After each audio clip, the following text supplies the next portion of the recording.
All right. So last time we talked about the basics of power generation and how you can turn a wire inside of a magnetic field, like in a loop, or if you just move a wire inside of a magnetic field, or move a magnetic field along a stationary wire, you can induce a current or at least get charges to move in some direction. We're going to take that a step further and actually talk about power production and transformers. So these are more applications of current and actually getting this to work on a more practical case. So you're probably familiar with this guy here, Nikolai Tesla. He's pretty famous. He has a car named after him. Um, but Tesla worked for Edison for a while and actually came up with several very interesting inventions. Um, he was quite the whiz with electronics and electrical circuits. But what he did was he actually created generators with armatures. And armatures, that's just essentially an iron core wrapped with a bundle of copper wire. Um, so that's the recipe for an armature. And this iron core with copper wire was actually made to spin within a strong magnetic field by essentially the means of some sort of turbine. So it had to have some sort of driver. So that external driver we just refer to as the external input, which spins the armature. And the rotating loops of the wire in the armature cut through the magnetic field of the surrounding electromagnets, and therefore you actually generated AC current this way. So we can look at that in this diagram down here. So you can see we have the armature. And we have the coils of wire. You can see those running along here. And you can see it's able to spin. So this is able to rotate. Oops, E. And of course we have a magnet.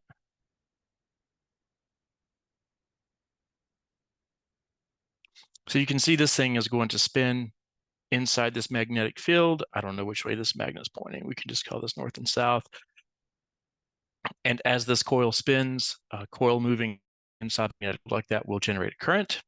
And you can see that the current would flow. Let me switch to a different color. The current would flow out and then onto these loops. This is still part of the coiled wire here. So then you would get your current flow to the light bulb. So this is alternating current, so it's going to switch.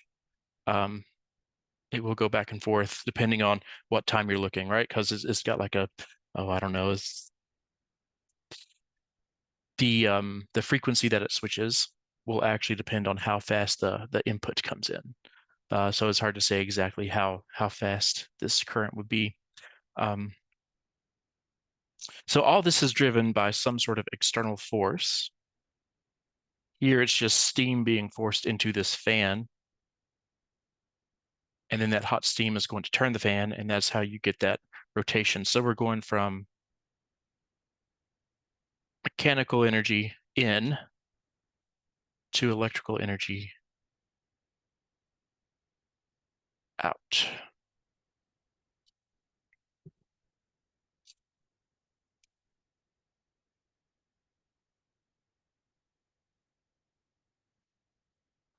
Now that's pretty much how electric generators work, like wind turbines or things like that.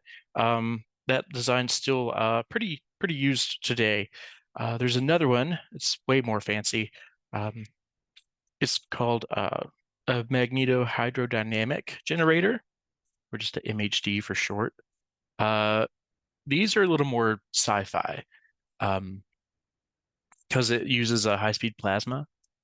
So what this does is it essentially eliminates the spinning part, the spinning armature, um, which means there's less moving parts, which means there's less things to break because moving parts break. Um,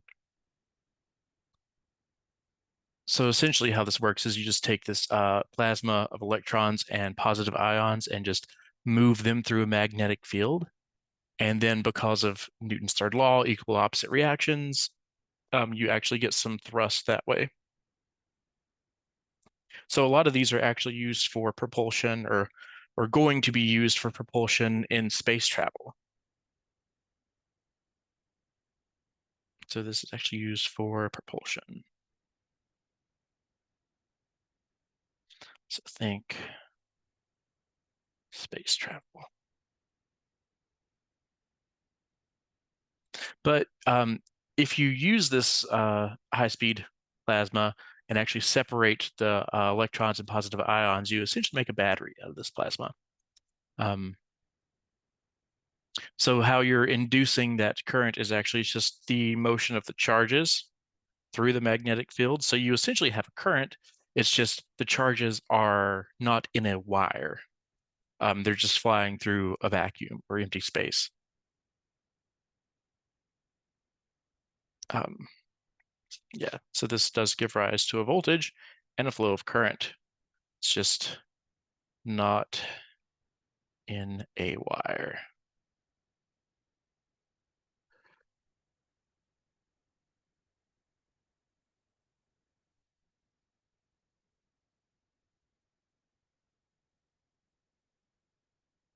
All right. Oops. So this is a pretty new development. This is it's only been operational since the development of the technology to actually produce these high temperature plasmas. Um, and I actually can't think of any examples of where this is actually used for electricity generation. It's out there. It's certainly a thing. Um, it sort of looks like if you watch the first Iron Man movie, where they have the toroid of that plasma, and then they were trying to use it for power generation. And I think it was like a pink color. It was spinning around. Maybe it was blue, but that's essentially what these look like for power generation. I just don't know where this is even used. Um, but it's a cool application. I thought I would mention it. Essentially, all this does is when it separates these positive and negative charges, um, you're essentially creating a battery, which is going to allow this light to be lit up because you've got these plates here to catch those charges with.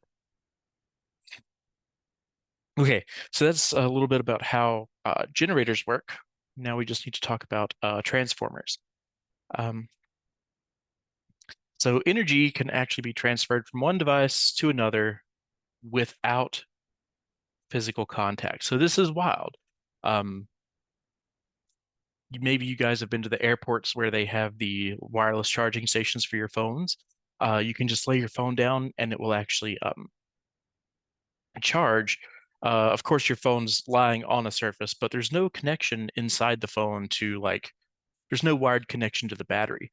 The battery is just near this wireless charger, and that'll actually induce a charge in your phone.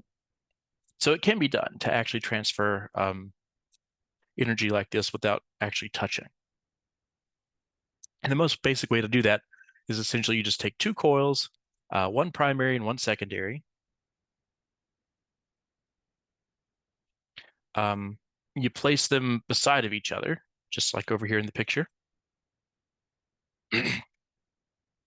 So if you change the current in the primary, um, this will induce a current in the secondary. Okay, so what the important word here is change. Remember we talked about how a magnetic field, like you can have a magnetic field there and you won't have a current, but the magnetic field has to be changing. Essentially, only a dancing magnetic field will cause a current. Just having a regular old constant magnetic field there will not do anything. So the key word there is changing. So essentially, when the switch is closed in the primary, current passes through. Okay, well, if we close this switch, current will pass through. And then the magnetic field from the primary trickles into the secondary and current occurs.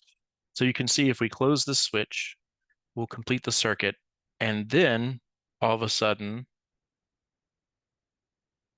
we get these magnetic field lines in this coil of wire. Notice that they are sort of trickling into the next one. So in this case, when you close the circuit, you go from 0 magnetic field to a non-zero magnetic field. And we've been using B for magnetic field. So we go from 0 to something. And that change, because this is the change, that's what's driving this magnetic, or this current, this induced current, this induced voltage in the secondary coil. So it makes sense that there's only a brief surge of current in the secondary when we close this switch. And of course, it's going to be a brief surge in the opposite direction when the circuit is open again. So think about why that might be if we get a brief surge in the opposite direction. So if we think about breaking the primary circuit again, so we're going to complete circuit to open circuit, think about what's going to happen.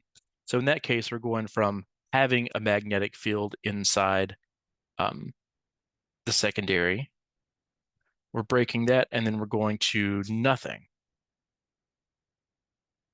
So this is a change in the opposite direction.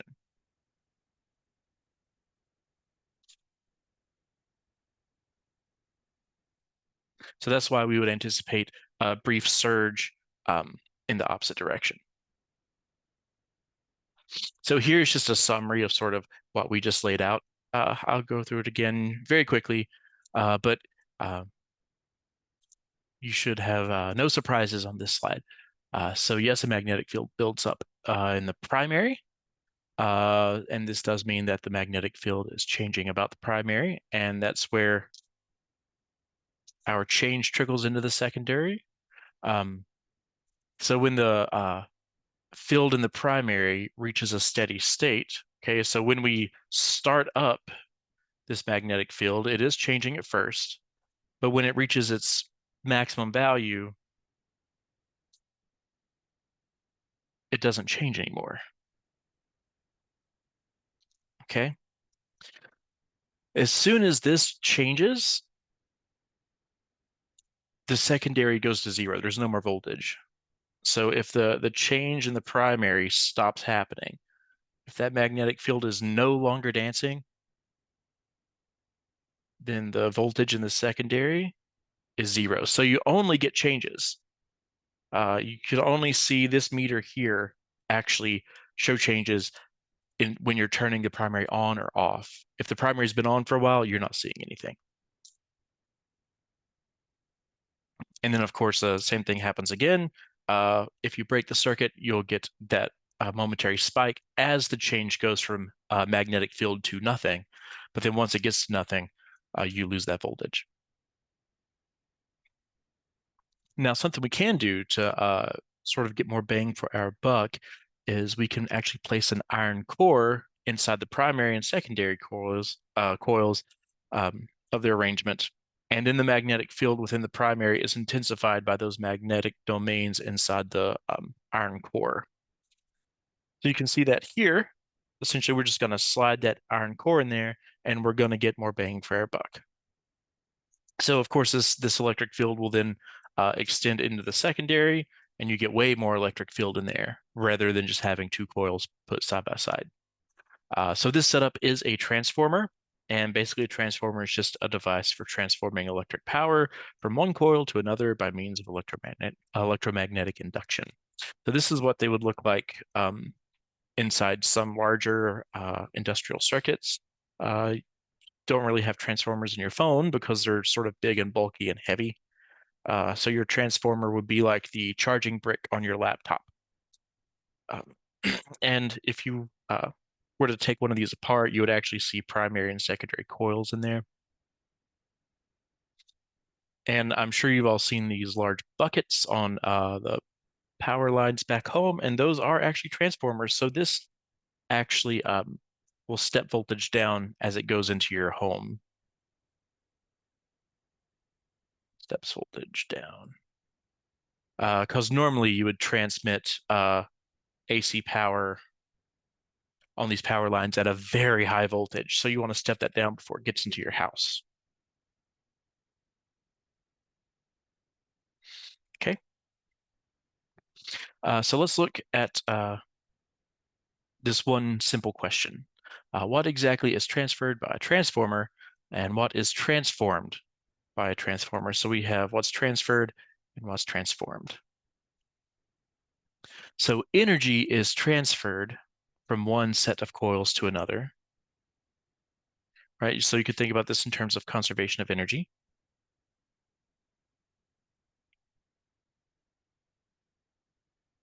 So energy can't be created or destroyed. It can only be transferred. That's exactly what the transformer is doing.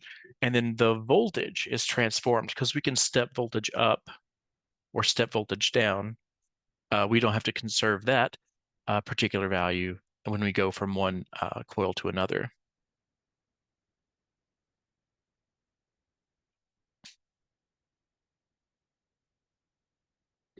Okay. Let's talk about exactly how these transformers will step up and step down voltages. Uh, so if a primary and secondary coil have equal number of wire loops, then the input and output AC voltages will be equal. You can see that here. If we have a V in and then we have a V out, well, both of these,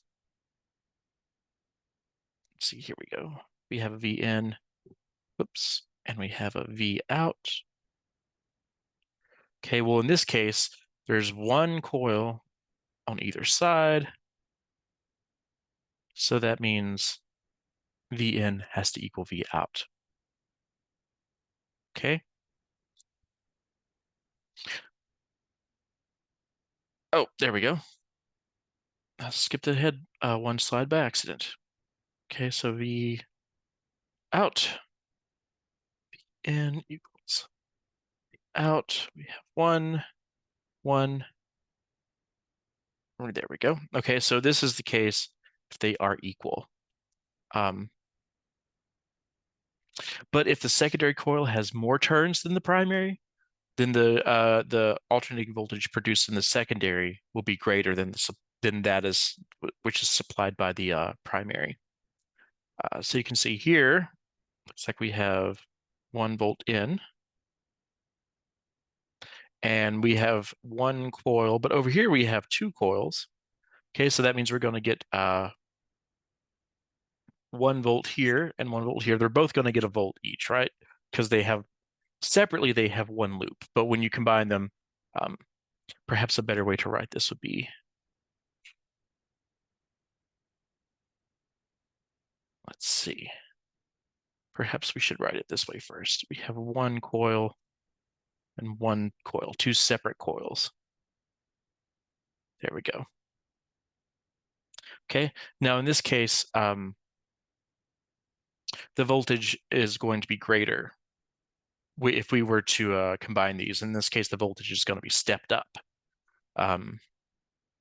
So if we were to combine these, now we have a 1 volt in to one coil.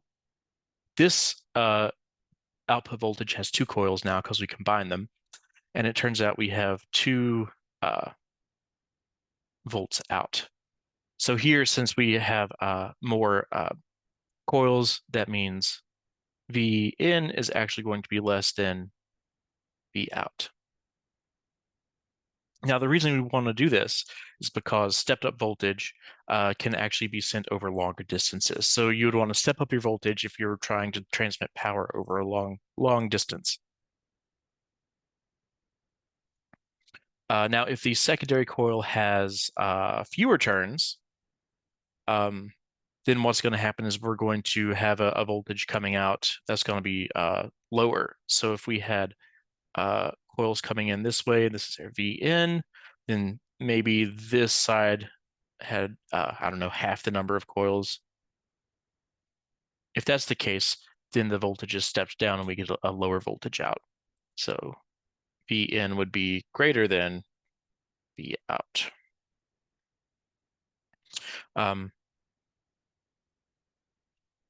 So what this means for us is that electric energy can be fed into the primary at a given voltage and then taken from the secondary at a different voltage, and hence the name transformer. Now we can get a bit mathematical with how we calculate this happening. So the relationship is actually just a ratio between primary and secondary voltages. Okay, so you take your primary voltage, how much energy you're putting in. Okay, so this is in. You take that primary voltage and divide it by the number of those primary loops. And whatever that ratio is, has to be the same on the output side. So depending on the number of your secondary loops, so this will be the deciding factor of how much output voltage you have. Now we can simplify this where there's less words and more math, and we can just call this primary and secondary voltages, and then the number of loops can just be labeled as in primary and secondary, depending on the coil you're looking at. So it might seem that we get something for nothing when we step up a voltage, but this is not the case. We're not making more voltage. We're not making more energy. Okay. So this is really important. Not making energy.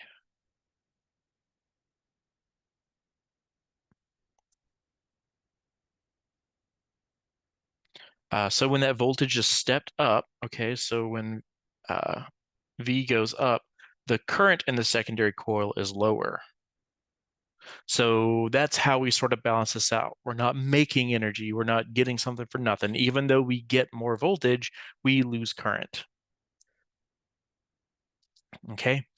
So energy, although it is transferred from one coil to another, there's still going to be some sort of balancing act. So it's still an energy transfer with no loss of energy. We're just not able to generate more energy from this. So just because we get a higher voltage out does not mean we're making energy.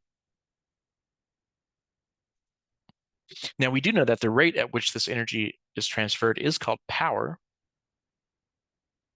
Okay, and you can remember that power is essentially how much energy is being put in or taken out of something over some time period. So the power that is used in the secondary coil is provided by the primary. Okay, so if we have two coils, our power actually comes from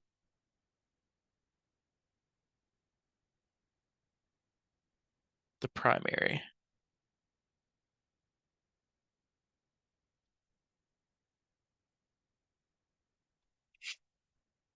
Now, according to the law of conservation of energy, that's wild. One day I'll figure out what makes my eraser work or when it wants to. There we go. Okay. Now, according to the law of conservation of energy, the power going into the primary has to be equal to the power out of the secondary. Now, we know that power for electronic stuff can be written as current times voltage. So we can simplify this and say, well, the power into the primary, which is P, would be IPVP, and then the power out of the secondary, that's just IV, but specifically the current in the secondary times the voltage of the secondary. All right. Let's take the last two slides with all the math on there and actually look at one example here, and then we'll call it a day for the topic of transformers. So for this example, if 100 volts of AC powers a 100 coil transformer, what will be the output voltage if the secondary has two coils? All right, so we know what Vn is. That's their input voltage, and we know that this coil over here, let's see, so I can label it here for now. So we know that this is 100 volts, 100 turns or 100 loops. Okay. Now, this is going to another secondary coil that we don't know what the output voltage is, but we do know that there's 200 loops. Okay, so this sounds sort of like a ratio, right? So what we can do is we can take our ratio equation, where it's just the ratio of voltage and coils going in has to equal the ratio of voltage and coils going out. Okay, so we can plug in these numbers. And this is going to be the input voltage and input coils that has to equal the secondary voltage and the number of coils. So we know everything here. We've got this value, this value, this value. We just don't know what the V secondary is. So we can cross multiply, right? So this would be 100 volts times the 200. Okay, so there's our 100 volts times 200 divided by, then we divide by what's on the bottom through cross multiplication.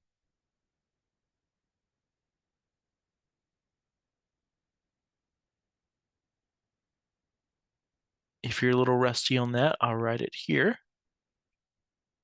Ooh, that's terrible though. If you need to Google that real quick and remind yourself how it works, feel free. Cross multiplication. There we go. Okay, now when we cross multiply, we can actually just solve this really quick. And it turns out, as you might expect, the output voltage is 200 volts. Okay, which makes sense because we have this input voltage, right? 100 volts. We double the coils, we go from 100 to 200 coils.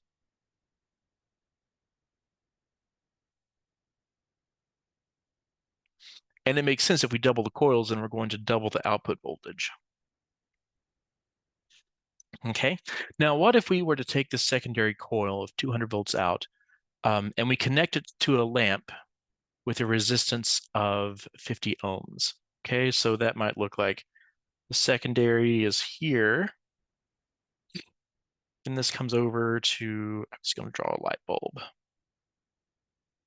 Okay, so we know this is 200 volts, 200 loops, and we know that the light bulb is 50 ohm resistance. Well, from here, we're trying to find the current, right? So we have a voltage, we have a resistance, so now we can actually use Ohm's law.